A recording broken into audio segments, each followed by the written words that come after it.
Hello students, मैं हूं विकास sir. आपका बहुत बहुत स्वागत है आपका YouTube channel Vega with math में। तो पिछले क्लास में हमने स्टडी किया था आपको वान हॉफ गुणांक, जिसमें आपको अध्ययन किया था चार्ल्स का वान हॉफ गुणांक, वान हॉफ नियम, और एक स्टडी किया था आपको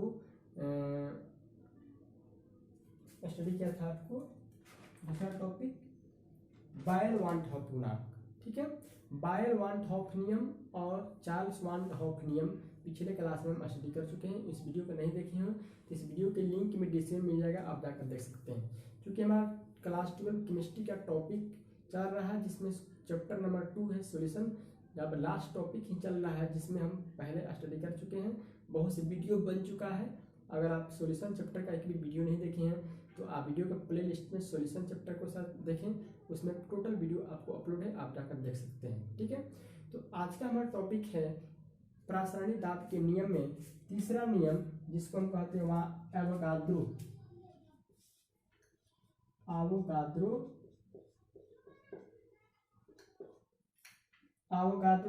वान हॉफ नियम।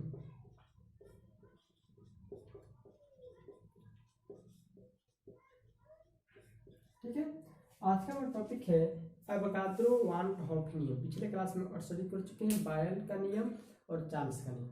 तीसरा आपका नियम है प्रासरणी दाब के नियम, जिसमें यह है आपका एवोगाद्रो वान हॉफ नियम। एवोगाद्रो वान हॉफ नियम क्या कहता है? ये कहता है कि स्थिर ताप पर समप्रासरणी दाब वाले दो विलयनों का अगर आयतन समान हो तो उसमें विलय की कणों की संख्या भी क्या होगी? समान होगी।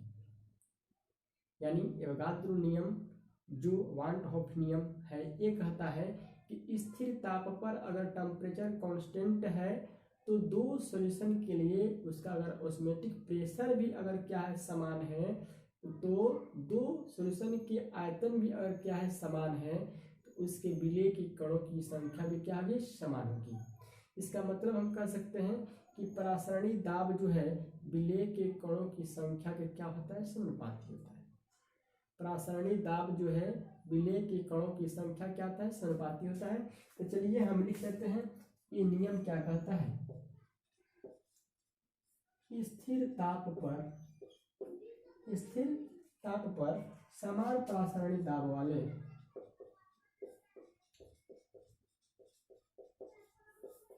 समान प्रासरणी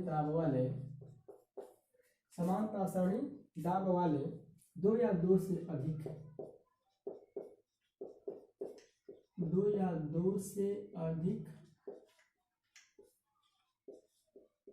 विलयनों, यानी दो या दो से अधिक विलयनों जिनके आयतन भी समान होते हैं,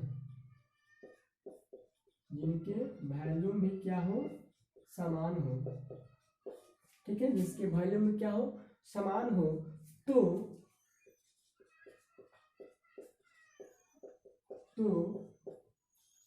विलय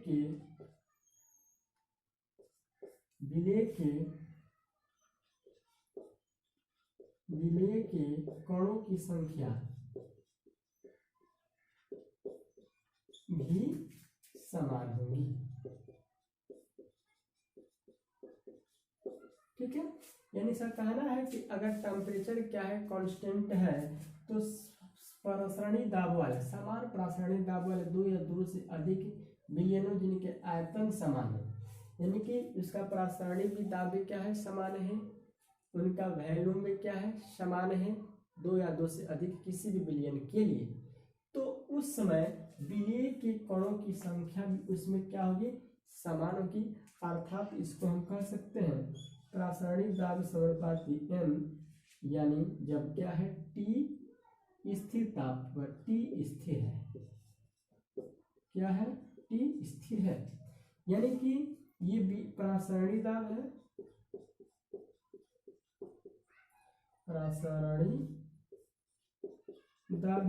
ये क्या है आपका? विलय की कणों की संख्या है, विलय के कणों की क्या है?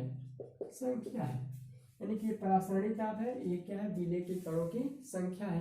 अर्थात हम कह सकते हैं कि प्रासरणी दाब विलय की कणों की संख्या के क्या होती है? समानुपाती होती है। जब उनके आयतन क्या हो, समान हो।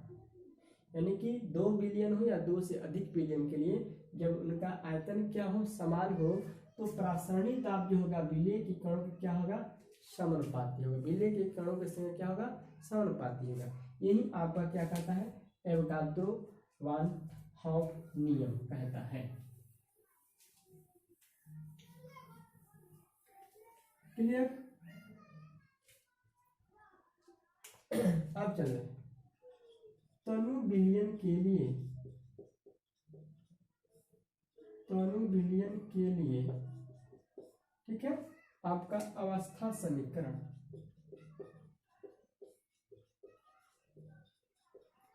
नेक्स्ट टॉपिक है कि आपका अगर सॉल्यूशन बहुत तनु हो, सॉल्यूशन बहुत पतला हो, उसके लिए एक क्या डेरिवेशन हो सकता है, क्या उसका फॉर्मूला डिराइव हो सकता है। तो हम प्रथम नियम से पढ़े थे, प्रथम नियम से,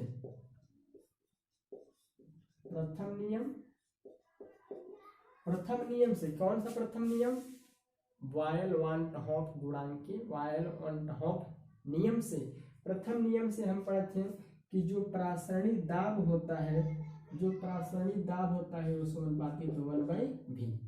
कब, जब ताप स्थिर हो, ताप स्थिर हो। प्रथम नियम में यही कहता था, ठीक है, क्लियर। द्वितीय नियम से,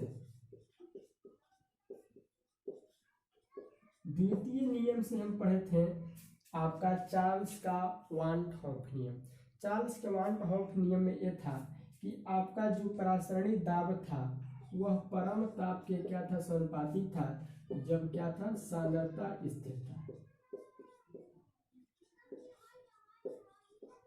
जब क्या था आपका, सांद्रता स्थिर था। यानी कि चार्ल्स के नियम पढ़े थे, प्रासरणी दाब जो है आपको परम ताप के क्या होता है, समानुपाती होता है।